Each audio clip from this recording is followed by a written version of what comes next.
Quand on rentre sur le chantier, le carreau ne tenait pas. Donc tous les carreaux se désolidarisaient du sol et les joints eux-mêmes se fissuraient, se déplaçaient. Le travail en lui-même était bien fait, mais trop tôt certainement sur la chape, et la chape a rendu de l'humidité et s'est désolidarisée du carrelage. On voit bien les joints pétés. Donc voilà, il faut commencer à tout gratter, ôter tous les carreaux. À ce moment-là, on constate que l'humidité remonte d'une manière importante. Donc j'ai laissé le sol sécher une bonne semaine. Après, je suis passé à un ponçage assez important. Pas besoin de ragréage, finalement, la colle s'est très bien enlevée. Donc à partir de là, on peut plus faire une couche d'après pour permettre d'accueillir le nouveau carrelage. Un carrelage un peu plus large, posé avec un système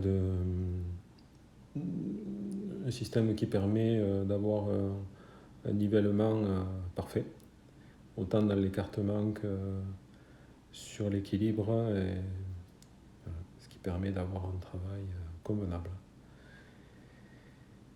Le plus dur a été d'enlever les plaintes qui étaient vraiment bien collées. Le placo s'est cassé, s'est abîmé pratiquement sur toutes les parties.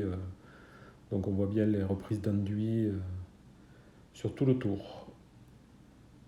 Voilà, le travail après fini, c'est plus que au peintre d'intervenir.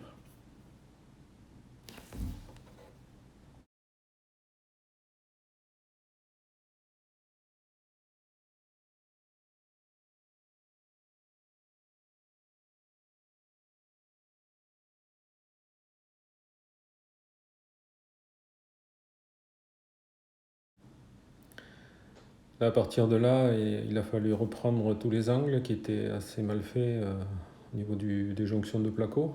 Donc reponcer, renduire toutes les arêtes, refaire tout le haut du plafond, et puis repartir en peinture sur un blanc mat. Voilà.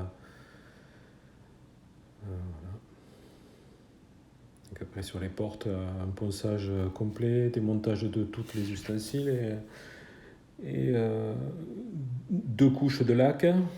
Dans les toilettes, la cliente a voulu un bleu cérusé sur le fond. Voilà, là c'est la préparation de l'enduit. Elle a voulu un stuc vénitien sur 2 couleurs.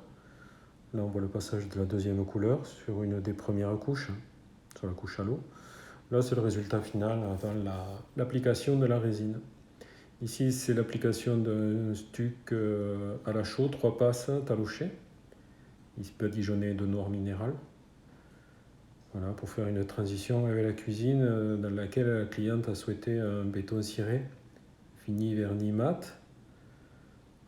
Voilà, pour donner un rappel de tous les meubles et les structures argentées. Ici, quand on rentre sur le chantier, on tombe directement sur le stuc vénitien. Stuc vénitien sur 2 colorisations, blanc de titan et noir minéral.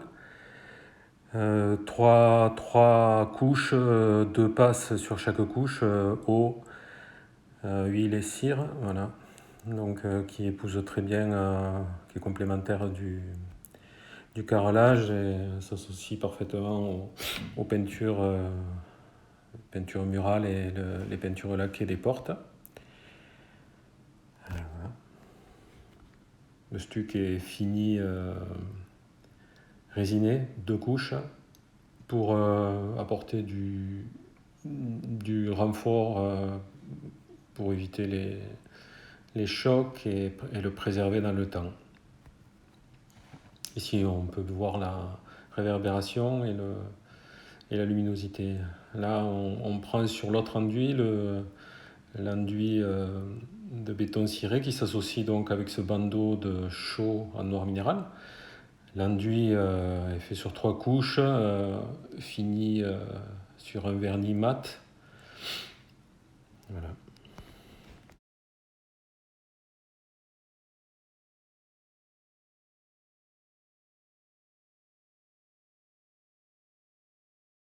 Donc ici sur le dégagement, sur les portes des chambres, de la salle de bain et des WC, même peinture sur les murs, un gris fusain associé à un gris laqué sur les portes. On retrouve le bleu cérusé en fond de toilette où une petite tablette a été posée pour harmoniser le tout.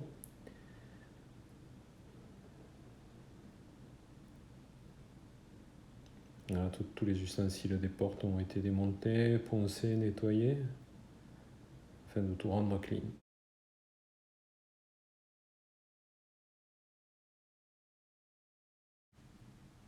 Donc là, on peut voir un béton ciré, gris de Pompadour, avec une baguette en latéral, qui fait bien la liaison entre les deux enduits. Un enduit chaud sur une colorisation noire minérale,